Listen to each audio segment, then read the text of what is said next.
బాబాయ్ నీకు ఎప్పుడైనా చిన్న తంబి గారి జైలు స్టోరీ చెప్పానా? చెప్పలేదు బాబాయ్, వాడు ఈ పని కూడా చేశాడా? జైల్లో దగ్గర గురు మనం ఒకసారి. అవునా? ఏమంటా ఎందుకు? ఏంటంటే ఒకసారి నేను రూమ్లో ఉన్నా. నీకు అప్పుడు తెలుసు కదా మనకి ల్యాండ్ లైన్ ఫోన్లు ఉంటాయి కదా. అవును. అవి ఏంటి నీకు కాల్ రైట్ బీప్ బీప్ అని సౌండ్ వస్తుంది కదా. నేను ఏదో ఫోన్లో మాట్లాడుతాను ఎవరితోనో. నైట్ 11ంటికి గురు నాకు ఇన్కమింగ్ బీప్ బీప్ అని వచ్చింది. నేను ఇగ్నోర్ చేశాను. మళ్ళీ కాసేపు తర్వాత మళ్ళీ కాల్ వచ్చింది. 2 సార్లు చేశానంటే ఇండియా నుంచో ఎక్కడి నుంచో అని చెప్పేసి ఫ్లిప్ అయ్యా. ఫ్లిప్ అయ్యి అన్న నేనన్నా తంబినన్నా అనగానే ఏంది గురు ఎటు పోయావు, ఇంటికి పోయావు, అసలు అడ్రస్ లేవని అనగానే నన్ను ఇక్కడ రాంకాంగ్ కామా జైల్లో దొబ్బారన్నా. ఏంటి రాంకాంగ్ కామా అని ఆ జైలు ఉంటుంది అక్కడ. రాంకాంగ్ కామా జైల్లో దొబ్బారన్నా, నువ్వు వచ్చి బెయిల్ ఇప్పించాలి, నాకేదో టైం లేదు, జైలు అడ్రస్ ఇది 500 అన్నాడు. అది పెట్టేశాడు. ఓకే. నాకు ఫస్ట్ ఆఫ్ ఆల్ అసలు అర్థం కాదు జైలు ఏంది, మరి మాకు నో నాలెడ్జ్ కదా బాబాయ్ బ్యాక్ దెన్. జైలు అయింది, వీడేమో మళ్ళీ ఏదో 500 అన్నాడు ఏంటని చెప్పి నేను ఎవడికి ఫోన్ చేశాను, మన ఎవడికి చక్రి గారికి ఎవడికో ఇద్దరు ఫోన్ చేశా.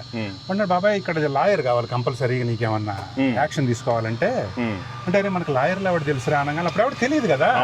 ఇప్పుడన్నా ఎవడో రికమెండ్ చేస్తాడు కానీ అప్పుడు ఎవడు తెలియదు కదా. నేనేం చేశాను, సరే అని చెప్పి ఎల్లో పేజెస్లో చూసి ఒక 2-3 నంబర్లు ఫోన్ చేశాను. అక్కడ లా ఆఫీస్ నంబర్లు ఉంటాయి కానీ ఎవరు 10:11 ఆ టైంలో. సరే నేను 2-3 నంబర్లు కొడితే లా ఆఫీసుల నంబర్లు ఎవడు ఎత్తాడు కదా. సరే మొత్తానికి ఒక 4వ నంబర్ కొడితే ఎవడో ఒకడు ఎత్తాడు బాబాయ్, ఒక లాయర్ గడు ఎత్తాడు. ఎత్తి గురు ఇలా మా వాడికి బెయిల్ కావాలి, అయితే నాకెందుకు ఫోన్ చేస్తున్నావు అన్నాడు. అరే బెయిల్ కావాలంటే ఏమో లాయర్కి ఫోన్ చేయి, ఇంకెవడికి ఫోన్ చేయమంటావు, డాక్టర్ ఫోన్ చేయలేం కదా అనగానే బెయిల్ అమౌంట్ ఏమని చెప్పాడా అన్నాడు. చెప్పాడు లేదు 500 అన్నాడు. వాట్ డస్ ఇట్ మీన్ అన్నాడు. వెళ్ళి జైలుకి వెళ్ళి 500 కట్టి మేము నిడిపించుకురా అన్నాడు. ఇంత సింపుల్ అని నాకు మైండ్ పోయిందండి.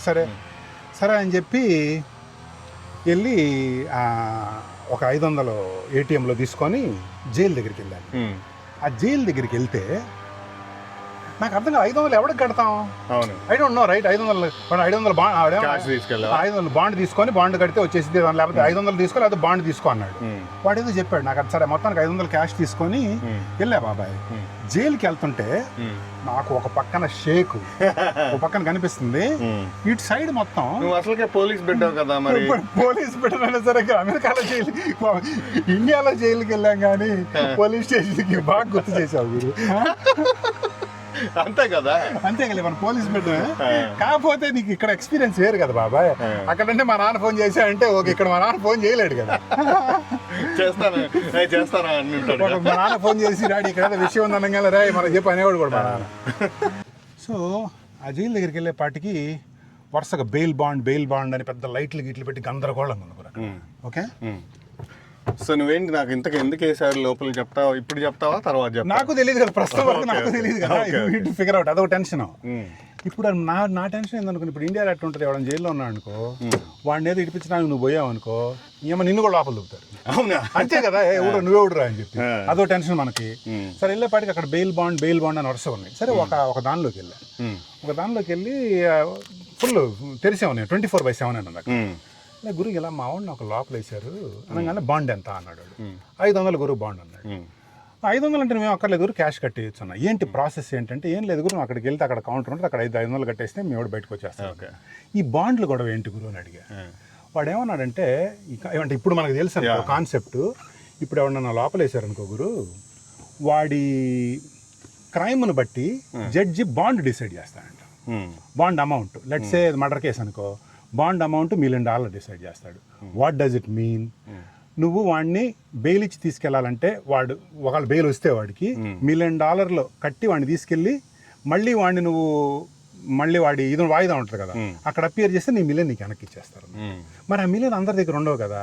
సో ఈ బాండ్ గాళ్ళు ఏం చేస్తారంటే ఏదో ఒకటి నీ దగ్గర కొలాటరల్ తాకట్టు పెట్టుకొని నీకు $1 million వర్త్ బాండ్స్ ఇస్తారు అన్నట్టు. బేసిక్ వాళ్ళ దగ్గర almost 20-30% interest charge, pawn brokers లాగా.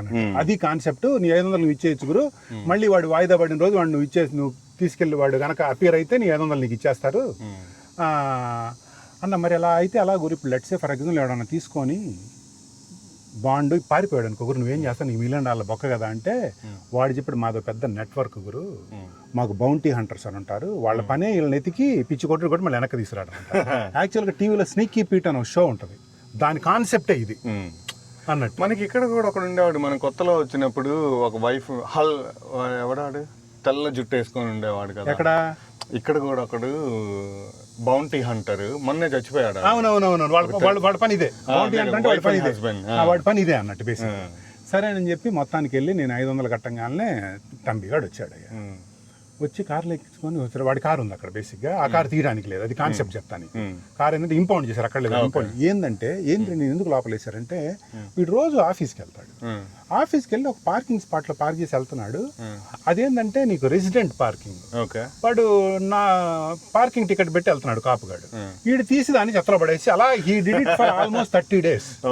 30 days పార్కింగ్ టికెట్లు ఏంటంటే వీడు అక్యూములేట్ అయ్యి పే చేయలేదు. ఒకసారి ఎప్పుడో క్యాజువల్గా వెళ్తుంటే కాపుగాడు ఆపి నీకు వాళ్ళు మెయిల్ కూడా పంపించారంట, మరి ఆ మెయిల్స్ ఏమైనా కూడా నాకైతే అలా మరి వాడు చూసుకున్నాడో లేదో నీకు తెలియదు, నీకు మొత్తం అయిపోయినాయి అని చెప్పి అప్పటికప్పుడు వాడిని కోర్టుకు తీసుకెళ్ళి కోర్టు ముందు అపీర్ చేస్తే వాళ్ళు ఓకే గురు నీకు $500 బాండ్ నేను లోపలేస్తున్నాము అని చెప్పారంట. అలా వాడిని తీసుకొస్తే మళ్ళీ వాడు ఏదో తర్వాత వెళ్ళి వాడికి ఏదో కమ్యూనిటీ సర్వీస్ అని చెప్పి ఒక 4 రోజులు కమ్యూనిటీ సర్వీస్ చేసి వాడు అప్పటికి ఆల్మోస్ట్ 30 టికెట్లు ఎంతో $1000 పైన అయినాయి. రోజు $50 ఎంత గురు టికెట్, 50-30 వాట్ ఎవరు. సో అది గురు మన చిన్న తమ్మి ఈ అడ్వెంచర్లు కూడా చేశాడమ్మా. కొత్త ఎక్స్పీరియన్స్, మామూలు ఎక్స్పీరియన్స్ నాకైతే మాత్రం షేక్ బాబాయ్, షేక్ అంటే షేక్. అది విన్నారు కదా మన చిన్న తమ్మి స్టోరీ. మీకేమైనా ఇలాంటి క్రేజీ ఎక్స్పీరియన్స్లు ఏమైనా ఉంటే కింద కామెంట్లో పెట్టండి. జైల్ ఎక్స్పీరియన్స్ అయినా పర్లేదు, ఆల్మోస్ట్ జైల్ ఎక్స్పీరియన్స్ అయినా పర్లేదు, anything which is with police కింద కామెంట్లో పెట్టండి.